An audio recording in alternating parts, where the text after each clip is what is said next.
Hello bachcho, let's read the question. So the question over here says cork cambium forms tissues that form the cork. Do you agree with this statement? Explain. तो यहाँ पे statement क्या given है? Cork cambium forms tissues that form the cork. मतलब ये कह रहे हैं cork cambium से ही वो tissues बनते हैं जो cork बनाएंगे. क्या आप इस statement से agree करते हैं? और अगर agree करते हैं तो उसे explain कराइए. तो ये स्टेटमेंट करेक्ट है. So we write over here we agree with this statement.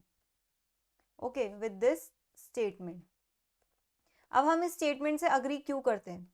देखिए, जो एक डाइकॉट प्लांट होता है उसकी स्टेम में होती है सेकेंडरी ग्रोथ, राइट? अब सेकेंडरी ग्रोथ के टाइम क्या होता है? सेकेंडरी जाइलम और सेकेंडरी फ्लोएम बनता है. प्राइमरी जाइलम और फ्लोएम तो उसकी प्राइमरी ग्रोथ में बन चुका है. अब सेकेंडरी ग्रोथ में सेकेंडरी जाइलम और सेकेंडरी फ्लोएम बनता है, राइट? अब जहां पे सेकेंडरी फ्लोएम बना है उधर क्या होता है, आपकी जो एपिडर्मिस है वो टूटने लगती है. तो सबसे पहली चीज जो होती है वो ये है कि एपिडर्मिस स्टार्ट्स ब्रेकिंग ऑफ. अब आपकी जो सब एपिडर्मिस क्या होती है? सबसे बाहर वाली लेयर. तो सबसे बाहर वाली लेयर टूटने लगती है. उस लेयर के नीचे होता है सेकेंडरी फ्लोएम. सेकेंडरी फ्लोएम में डेवलप होने लगता है एक पर्टिकुलर टाइप का केम्बियम जिसे हम कहते हैं फेलोजन या फिर कहेंगे कॉर्क केम्बियम. ठीक है, तो यहाँ पे क्या होता है सेकेंड स्टेप में? ओके, तो एपिडर्मिस टूटने लगती है और कॉर्टेक्स वाली रीजन, कॉर्टेक्स कौन सा रीजन है? सेकेंडरी फ्लोएम वाला रीजन. तो यहाँ पे हम लिखेंगे इन कॉर्टेक्स. कॉर्टेक्स कौन सा रीजन बोला हमने? Secondary phloem. इन कॉर्टेक्स या सेकेंडरी फ्लोएम वाले रीजन पे क्या डेवलप होने लगता है? Cork cambium. और कॉर्क केम्बियम का दूसरा नाम क्या है? कॉर्क केम्बियम का दूसरा नाम है फेलोजन स्टार्ट्स डेवलपिंग. ओके, अब ये कॉर्क केम्बियम या फेलोजन का काम क्या होता है? ये कॉर्क केम्बियम और फेलोजन क्या करता है? Start cutting off cells on both side. मतलब मान लीजिए कि ये कॉर्क केम्बियम है तो ये क्या करता है? अपने दोनों साइड सेल्स देने लगता है. कैसे? बाहर की तरफ कुछ सेल्स देगा और अंदर की तरफ कुछ सेल्स देगा. ठीक है, तो यहां पे हम लिख सकते हैं नेक्स्ट स्टेप क्या होगा? Cork cambium starts cutting of cells on both sides.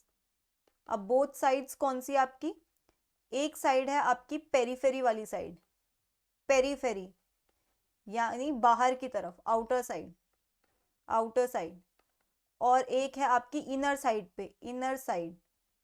Inner side होती है आपकी टुवर्ड्स पिथ, टुवर्ड्स पिथ. अब पिथ क्या होता है?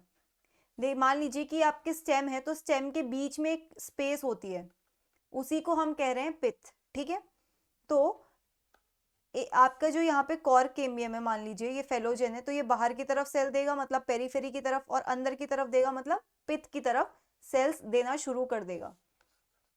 ओके, अब ये जो पेरीफेरी वाली साइड सेल्स हैं, ये आपकी जो पेरीफेरी वाली साइड वाली सेल्स हैं वो क्या बनाती हैं जाके?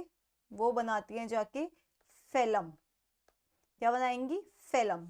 और जो आपकी पिथ वाली साइड वाली सेल्स हैं वो बनाएंगी जाकर आपका फेलोडर्म. ठीक है, और ये जो फेलम होता है उसी को हम क्या कहते हैं? फेलम को ही हम कहते हैं कॉर्क, और फेलोडर्म को हम कहते हैं सेकेंडरी कॉर्टेक्स. ठीक है, समझ आया? मान लीजिए कि ये वाला रीजन, ये बीच में जो रीजन है ये आपका कॉर्क केम्बियम है. तो और ये जो टूट रही है ये लेयर, ये आपकी एपिडर्मिस है. ठीक है, तो ये बाहर की तरफ क्या बनाने लगता है? बाहर की तरफ बनाने लगता है कॉर्क. और अंदर की तरफ बनाने लगता है ये क्या, फेलोडर्म। समझ आया इतना कि आपका जो फेलोजन है, फेलोजन बाहर की तरफ कौन से सेल दे रहा है, फेलम, जिसको हम कॉर्क कह रहे हैं, और जो आपका कॉर्क केम्बियम है वो अंदर की तरफ क्या दे रहा है, फेलोडर्म। तो आपका कॉर्क केम्बियम ही तो कॉर्क बना रहा है, राइट। और क्वेश्चन में क्या पूछा गया है, cork cambium forms tissues that form cork, right. तो ये स्टेटमेंट करेक्ट हुआ कि जो हमारा कॉर्क केम्बियम है वही बाहर की तरफ जो सेल्स देता है वो कॉर्क बनाता है, अंदर की तरफ जो देता है वो फेलोडर्म या सेकेंडरी कॉर्टेक्स बनाता है, राइट। और इसी को ही फेलोजन, फेलोजन बाहर की तरफ क्या दे रहा था, फेलम, जिसको हम क्या कह रहे हैं, कॉर्क, और अंदर की तरफ क्या दे रहा था, फेलोडर्म। इन तीनों के कॉम्बिनेशन को ही हम क्या कहते हैं, periderm, right. So that's it for the question. I hope you understood it well. Best of luck.